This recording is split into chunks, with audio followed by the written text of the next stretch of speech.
O Espírito Santo na Igreja. A alma do corpo místico. Depois de termos estudado quem é o Espírito Santo em si mesmo e no seio da Trindade, precisamos considerar agora o que a fé e a teologia nos ensinam acerca do seu papel no corpo místico de Cristo, que é a Igreja. Entendemos aqui por corpo místico de Cristo a comunidade ou sociedade dos seres racionais, sem excluir, portanto, os anjos, que estão unidos a Cristo, quer dizer, a pessoa do Verbo encarnado, por meio da graça santificante e da caridade, ou que pelo menos podem vir a estar unidos a Ele desta forma. É assim que São Tomás de Aquino entende esta expressão.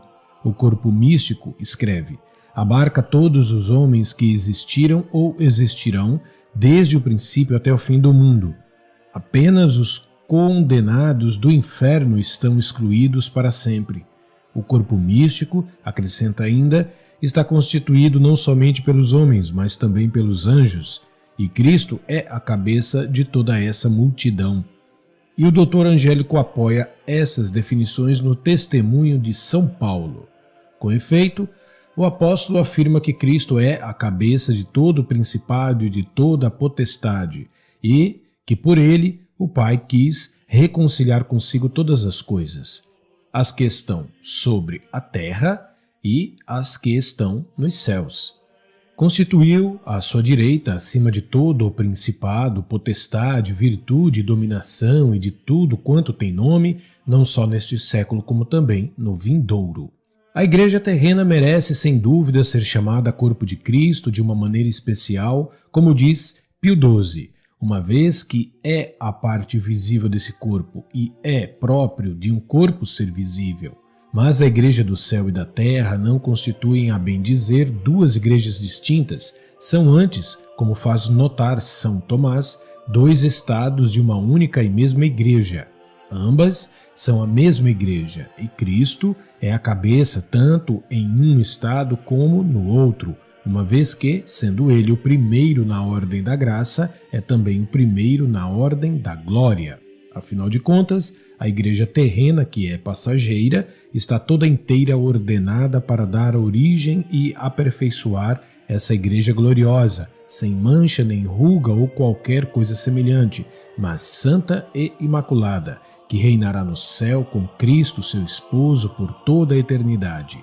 É dessa igreja única, considerada nos seus diversos estados, igreja da terra, do purgatório e do céu ao mesmo tempo, que pretendemos falar aqui, e do vínculo misterioso que permite aos seus membros vivos formarem uma unidade, apesar da sua multiplicidade e diversidade, como diz São Paulo na Epístola aos Romanos. Embora sejamos muitos, somos um só corpo em Cristo. Romanos 12, 5. Ora bem, não há unidade sem princípio ou vínculo de união. Os membros do corpo humano só compõem uma mesma e única realidade porque há uma forma espiritual, a alma humana, que os une entre si e lhes permite constituir assim um mesmo e único todo. Da mesma forma, a Igreja, considerada na sua totalidade e segundo os seus diversos estados, constitui com a sua cabeça, Cristo, e apesar da diversidade dos seus membros, um todo único e idêntico, o corpo místico de Cristo ou Cristo total. É necessário, pois, que exista nela um princípio de unidade, um vínculo que permita a todos os que a compõem perfazerem uma unidade. Este vínculo de união é o Espírito Santo. É a este Espírito de Cristo como princípio invisível, escreve o Papa Pio XII, que se deve atribuir a união que reina entre todas as partes do corpo, tanto das partes entre si, como delas com a sua nobre cabeça, uma vez que o Espírito está presente todo inteiro na cabeça, todo inteiro no corpo, todo inteiro em cada um dos membros. O que a alma é para o corpo do homem, dizia Santo Agostinho, o Espírito Santo o é para o corpo de Jesus Cristo, que é a Igreja. O Espírito Santo realiza na Igreja aquilo que a alma realiza nos membros de um corpo. E São Tomás, por sua vez, diz-nos: por meio do Espírito Santo somos um só com Cristo. Estes autores, por sua vez, fazem-se eco dos ensinamentos de São Paulo, que proclama a mesma doutrina numa fórmula de concisão admirável. Unum corpus et unus spiritus. Efésios 4:4. Não há mais que um só corpo e um só espírito. Assim, é o Espírito Santo quem, pela sua presença em Cristo e em cada um dos membros do seu corpo místico, constitui o vínculo substancial que nos une a todos com Cristo e nos une uns aos outros em Cristo. Portanto, somos verdadeiramente um só em Cristo. É claro que isto não se dá da mesma maneira que se dá num corpo natural, fisicamente uno, pois o vínculo que nos liga uns aos outros, por mais estreito que seja, deixa a cada um a sua personalidade própria, mas de uma maneira particular e própria somente do corpo místico, muito diferente da simples união moral que liga entre si os membros de uma mesma família ou de uma mesma pátria. Com efeito, no corpo místico há o laço jurídico e, portanto, de ordem moral, próprio de qualquer corpo social, acrescenta-se, como diz Pio XII, outro princípio interno realmente existente e ativo, que é de tal excelência que por si mesmo supera imensamente todos os vínculos de unidade que dão coesão a um corpo físico ou social. Este princípio não é de ordem natural, mas sobrenatural. Antes é em si mesmo algo de absolutamente infinito e incriado, o Espírito Santo de Deus, que, segundo o doutor Angélico, sendo um e único, impregna toda a Igreja e é autor da sua unidade. É precisamente porque este Espírito Divino está realmente todo inteiro em toda a Igreja e todo inteiro em cada um daqueles que a compõem, como membros vivos, até certo ponto, tal como a alma humana está toda inteira em todo o corpo humano e toda inteira em cada uma das suas partes. É precisamente por isso que Santo Agostinho e depois dele os papas Leão XIII e Pio XII chamaram ao Espírito Santo a alma do corpo místico. Esta é a sublime realidade em que, infelizmente, pensamos tão pouco. O Espírito Santo, que desde toda a eternidade une de maneira inefável o Pai e o Filho no seio da Santíssima Trindade, é o mesmo que se digna residir em cada um de nós. Não sabeis que sois templo de Deus e que o Espírito de Deus habita em vós? Diz-nos São Paulo, 1 Coríntios 3,16. E não reside apenas na nossa alma, mas até no nosso corpo. Ou não sabeis que o vosso corpo é templo do Espírito Santo que está em vós? 1 Coríntios 6,19. Por ele é que podemos viver da própria vida de Cristo nosso Senhor, em união com a bem-aventurada Virgem Maria, com todos os anjos e todas as almas do céu, do purgatório e da terra, e podemos amar o Pai com o mesmo amor filial com que Cristo o ama, e assim possuir desde já, em substância, toda a felicidade do céu. O papel do Espírito Santo na Igreja. Se Cristo é a cabeça da Igreja, o Espírito Santo é a sua alma. Estas palavras de Leão XIII, repetidas por Pio XII na sua encíclica sobre o corpo místico, refletem aquelas outras de Santo Agostinho que citamos acima. O que a alma é para o corpo do homem, o Espírito Santo o é para o corpo de Jesus Cristo, que é a Igreja. O Espírito Santo realiza na Igreja aquilo que a alma realiza nos membros do corpo, que ela anima. O Espírito Santo é, pois, com toda a verdade, o laço substancial e divino que nos une a Cristo e em Cristo, e faz com que sejamos realmente um só em Cristo, com uma união análoga àquela que une Cristo ao seu Pai. Este é o sentido da oração que Jesus dirigiu por nós a seu Pai na tarde da Quinta-feira Santa. Que todos sejam um como tu, Pai, em mim e eu em ti, que também eles estejam em nós e o mundo creia que tu me enviaste. Dei-lhes a glória que tu me deste, para que sejam um como nós somos um. João 17, 21, 22. Que verdade sublime, consoladora e fecunda! Bem merece que nos detenhamos a meditá-la à luz dos ensinamentos que nos oferece o mesmo Espírito Santo pela pena de São Paulo Apóstolo. A nossa alma, por estar toda inteira presente em todo o corpo e toda inteira em cada parte, uma vez que, sendo simples e espiritual, como os espíritos puros e como Deus, também está, tal como eles, toda inteira lá, onde se encontra. É antes de tudo o princípio da unidade e da coesão que faz com que os nossos membros e órgãos, embora múltiplos e diversos, constituem um só e mesmo corpo, inteiramente informado por ela. Este é o primeiro papel que a alma desempenha no nosso corpo e é o que distingue um homem vivo de um cadáver, que não possui mais unidade do que um simples agregado ou um amontoado de corpos desprovidos de qualquer relação uns com os outros. É também a alma que especifica o corpo e faz com que seja este corpo e não outro, que seja sensível e não apenas vegetativo, ou que seja homem e não animal e racional.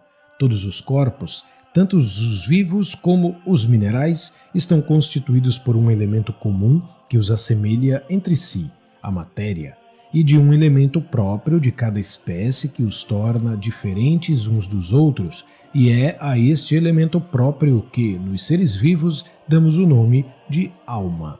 Outro papel desempenhado pela alma no corpo, que ela anima, é presidir a sua formação e organizá-lo, imprimindo nele a configuração que a natureza humana exige e tornando-o apto a realizar as diversas operações necessárias ou úteis para a sua conservação e para o seu desenvolvimento, até que chegue ao estado de homem completamente formado.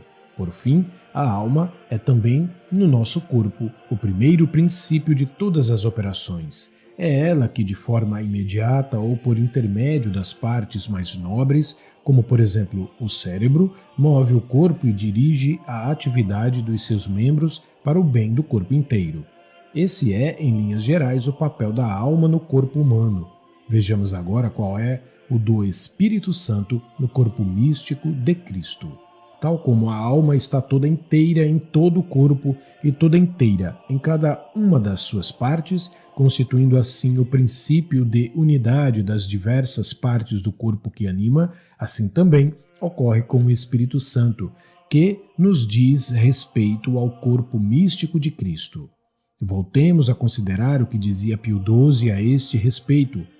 É ao Espírito de Cristo como princípio invisível que devemos atribuir a união que reina entre todas as partes do corpo, tanto das partes entre si como delas com a sua nobre cabeça, uma vez que o Espírito está presente todo inteiro na cabeça, todo inteiro no corpo, todo inteiro em cada um dos membros. Com efeito, o Espírito Santo reside na cabeça, que é Cristo, o Verbo de Deus encarnado. São Paulo chama-lhe por isso Espírito de Cristo, Espírito de Jesus Cristo, Espírito do Filho, mas habita igualmente em cada membro do corpo místico.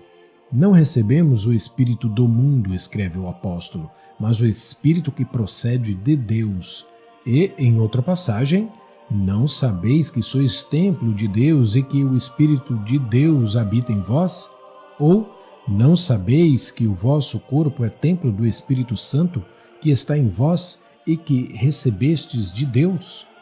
Esta presença do Espírito Santo nos fiéis é de tal importância, segundo o apóstolo, que sem ela não se pode pertencer a Cristo. Se alguém não possui o Espírito de Cristo, esse não pertence a Cristo. Romanos 8, 9. Realmente, o Espírito Santo é o princípio da unidade e da coesão que faz com que os membros de Cristo, por mais numerosos que sejam, formem um só corpo. Escreve ainda o apóstolo: todos fomos batizados num só Espírito, com vistas a formar um só corpo. E todos bebemos de um só e mesmo Espírito. Se formamos um só corpo, é precisamente porque não há mais do que um só Espírito a animar esse corpo, um só corpo e um só Espírito. Efésios 4, 4. Princípio de coesão do corpo místico, o Espírito Santo é também princípio de especificação. tal como a alma no corpo, no sentido de que é o Espírito Santo quem faz o corpo místico ser o que é, a saber, o Cristo total, o Filho único do Pai em Jesus Cristo, com Ele e por Ele. Lemos na Epístola aos Romanos: não recebestes um espírito de escravidão para recairdes no temor, mas recebeste o espírito de adoção, pelo qual clamamos, Abba, Pai. O próprio Espírito dá testemunho ao nosso espírito de que somos filhos de Deus e, sendo filhos, somos também herdeiros, herdeiros de Deus e co-herdeiros com Cristo. E na Epístola aos Gálatas: e por serdes filhos, Deus enviou aos vossos corações o Espírito de seu Filho que clama, Abba, Pai. Portanto, já não és escravo, mas filho, e, se és filho, és também herdeiro pela graça de Deus. Gálatas 4, 6, 7. É ainda o Espírito Santo quem, tal como a alma num corpo vivo, preside à formação, ao crescimento e à organização do corpo místico. Foi por ele que nos tornamos membros de Cristo quando recebemos o batismo, conforme as palavras de São Paulo aos Coríntios, que acabamos de citar. Todos fomos batizados num só Espírito, com vistas a formar um só corpo. 1 Coríntios 12, 13. E já o Senhor tinha dito a Nicodemos: quem não voltar a nascer da água e do Espírito Santo não poderá entrar no reino dos céus. João 3, 5. Além de incorporar em Cristo os diversos membros, o Espírito atribui a cada um a sua função no seu corpo místico, que é a Igreja. A um é dada pelo Espírito a palavra de sabedoria, a outro a palavra de ciência, segundo o mesmo Espírito, a outro a fé, no mesmo Espírito, a outro o dom de curas, no mesmo Espírito, a outro a capacidade de fazer milagres, a outro a profecia, a outro o discernimento dos espíritos. Todas estas coisas são realizadas pelo único e mesmo Espírito que distribui a cada qual conforme quer. 1 Coríntios 12, 8 a 11. Assim, há diversidade de dons, mas um mesmo é o Espírito. A cada um é concedida a manifestação do Espírito para a utilidade de todos. 1 Coríntios 12, 4 a 7. Para a edificação do corpo de Cristo, e podemos dizer outro tanto sobre as virtudes sobrenaturais, a começar pela caridade, que resume todas as outras virtudes. A caridade, insiste São Paulo, foi derramada nos nossos corações pelo Espírito Santo que nos foi dado. Romanos 5, 5. Por fim, tal como a alma é em nós, o Espírito princípio de todas as ações que os diversos órgãos do corpo levam a cabo, assim também não pode haver na Igreja, que é o corpo de Cristo, nenhuma ação sobrenatural que não se deva atribuir em primeiro lugar ao Espírito Santo. Sem ele, não somos capazes sequer de um bom pensamento sobrenatural. Ninguém, diz-nos o apóstolo, pode dizer Senhor Jesus, a não ser no Espírito Santo. 1 Coríntios 12, 3. É Ele quem ora em nós e por nós, porque, escreve ainda São Paulo, não sabemos pedir o que nos convém. É o próprio Espírito Santo que intercede por nós com gemidos inenarráveis. Romanos 8, 26. É também Ele quem, conforme a promessa de Jesus, inspira aos seus apóstolos o que devem ensinar. Ele vos ensinará todas as coisas. João 14, 26. Efetivamente, vemos São Paulo atribuir unicamente a ele todo o êxito do seu apostolado. Quando fui ter convosco, irmãos, para vos anunciar o testemunho de Cristo, não foi com o prestígio da eloquência ou da sabedoria. A minha palavra e a minha pregação não constituíram em discursos persuasivos de sabedoria humana, mas na manifestação e no poder do Espírito. Ensinamos uma sabedoria divina, envolta em mistério, escondida. Nenhum dos príncipes deste século a conheceu. A nós, porém, Deus a revelou pelo seu Espírito. 1 Coríntios 2, 1 a 10.